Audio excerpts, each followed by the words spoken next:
політиці невизнання окупації Криму не може бути подвійних стандартів. Заступниця міністра закордонних справ України Емінія Джапар закликала БМВ виправити навігаційні мапи в автівках.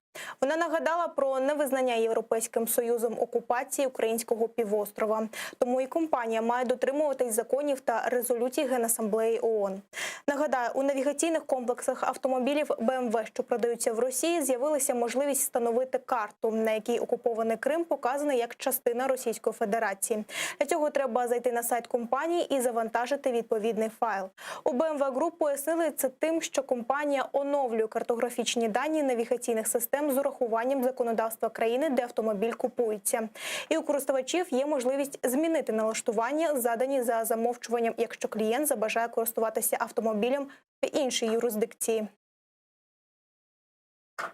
Ми нагадуємо БМВ про резолюцію Генеральної асамблеї ООН 68262, яка підтверджує український статус Криму. Всі навігаційні карти, які надають в БМВ, повинні відображати той факт, що Крим – це Україна. Компанії ЄС повинні дотримуватися політики невизнання спроби анексії Криму. Тут немає місця подвійним стандартам.